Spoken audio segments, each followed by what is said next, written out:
Hello student, मैं Pushpendra Singh Indian number 1 classes के YouTube channel में आपका स्वागत करता हूं।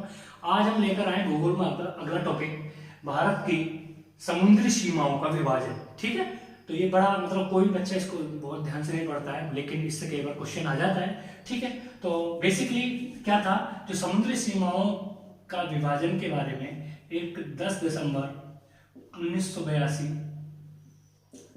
को सम्मेलन हुआ। ठीक है, समुद्री सीमाओं को कैसे विभाजन किया जाए, कहां तक क्या होना चाहिए, तो ये यूएन क्लोज के नाम से जाना जाता है। यूएन क्लोज का मतलब है United Nation convention, United Nation convention on law of sea, law of sea. उसने समुद्री सीमाओं को, ठीक है, कि यूएन का संयुक्त राष्ट्र का सम्मेलन समुद्री नियमों से संबंधित था। ठीक है, उसने समुद्री सीमाओं को 3 भागों में बांटा: प्रादेशिक जल सीमा, संलग्न क्षेत्र मंडल और अन्य आर्थिक क्षेत्र। ठीक है, इंग्लिश में इसको बोलते हैं मैरीटाइम बेल्ट, कंटिन्यूअस जोन और एक्सक्लूसिव इकोनॉमिक जोन। ठीक है, तो इनको बेसिकली क्या था, इनका विभाजन कैसे किया, 3 तरीके से। देखिए, इसका क्या था, जो माना गया है या इसकी दूरी जो नापी जाती है वो आधार रेखा से नापी जाती है। आधार रेखा से क्यों नापी जाती है?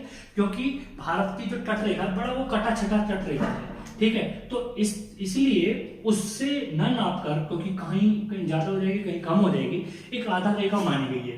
तो ये आपको याद होना चाहिए कि भारत की जो ये समुद्री सीमाएं होती हैं, इनका विभाजन कहां से होता है? यहां से होता है, आधार रेखा से। ठीक है, अब इसको समझ लेते हैं पहले। ठीक है, फिर थोड़ा लिख दूंगा जो भी इसके बारे में लिखना है। कि जो सब आधार रेखा होता है, आधार रेखा से 12 नॉटिकल मील, नॉटिकल मील क्या होता है? समुद्री मील। तो ये बड़ा इंपॉर्टेंट है, ये हमारा जो सादा मील होता है उससे अलग होता है, उससे बड़ा होता है। सादा मील जो होता है वो 1600 मीटर का होता है, जो ज्यादातर दौड़ होती है जिसमें, और समुद्री मील बड़ा होता है 1852 मीटर का, या अगर किलोमीटर में 1.852 किलोमीटर का होता है। ठीक है, इसको नॉटिकल मील भी कहते हैं। ये एक बार दिल्ली पुलिस में पेपर में आ चुका है 2013 के में, तो ये याद भी है, अपने आप में इंपॉर्टेंट क्वेश्चन भी है। ठीक है, समुद्री मील में समुद्री सीमा नापी जाती है। तो 12 जो आधार रेखा से 12 नॉटिकल मील तक प्रादेशिक जल सीमा होती है।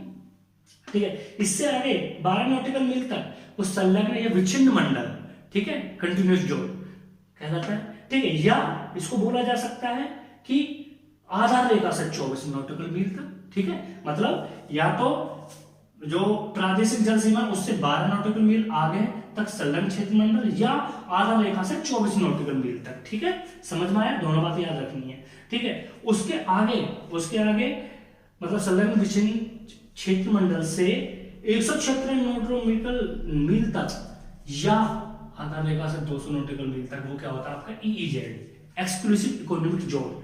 ठीक है, तो इसमें पढ़ लेते हैं। उसके आगे क्या होता है? उच्च सागर। उससे आगे क्या होता है? उच्च सागर। ठीक है, इसमें क्या होता है? देखिए, इसमें भारत का पूर्णतः अधिकार है। इस वाली सीमा तक, 12 नॉटिकल मील तक भारत का पूर्णतः अधिकार होता है।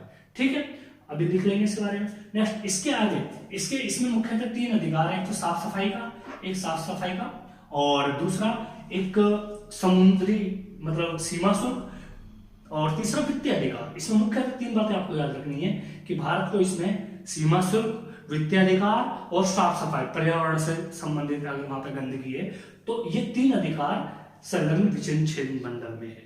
ठीक है, सीमा शुल्क कोई अगर बाहर का देश का राज्य कि किसी देश का जहाज आ रहा है तो वो इधर आके उसको सीमा शुल्क देना पड़ेगा। ठीक है, नेक्स्ट, इसके आगे जो होता है वो होता है एक्सक्लूसिव इकोनॉमिक जोन।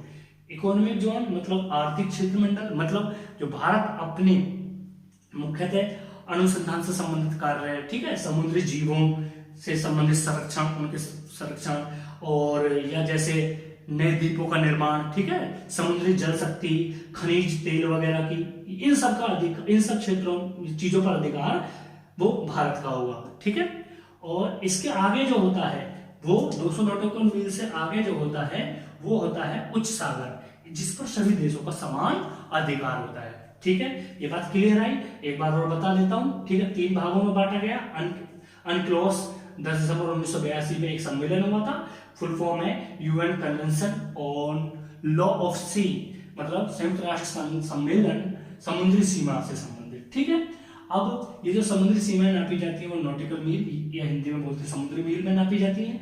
ठीक है, ये आधार रेखा से मापन किया गया है इनका। किससे? आधार रेखा से।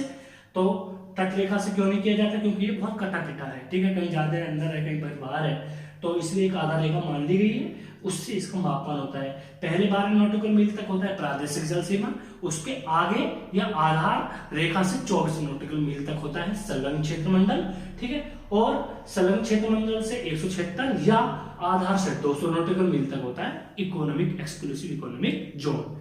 ठीक है, इनमें क्या क्या अधिकार थे वो मैं समरी लिख देता हूं शॉर्ट में। ठीक है, प्रादेशिक जल सीमा, प्रादेशिक जल सीमा में क्या है? भारत का पूर्णतः अधिकार है, भारत का पूर्णतः अधिकार। ठीक है, पूर्णतः अधिकार है। बाकी अब लैंग्वेज आप कंप्लीट कर लेना। ठीक है, नोट्स। अच्छा, इसके नोट्स के लिए फिर मैं इसके बाद में या जो भी इंपॉर्टेंट टॉपिक होगा उसकी पीडीएफ हम इसमें अटैच करवा देंगे। ठीक है, नेक्स्ट होता है आपका संलग्न या कई बार आ जाता है विच्छिन्न, विच्छिन्न, विच्छिन्न क्षेत्रमंडल। ठीक है, अच्छा, इसमें ये कहां तक होता है ये हमने बता ही दिया है। ठीक है, अब यहाँ पे अलग से लिखने की जरूरत नहीं है। इसमें मुख्यतः 3 अधिकार है भारत को। क्या है जी? एक तो साफ सफाई का, पर्यावरण को ध्यान में रखते हुए। ठीक है, दूसरा क्या है? सीमा शुल्क का। तीसरा क्या है? वित्तीय अधिकार।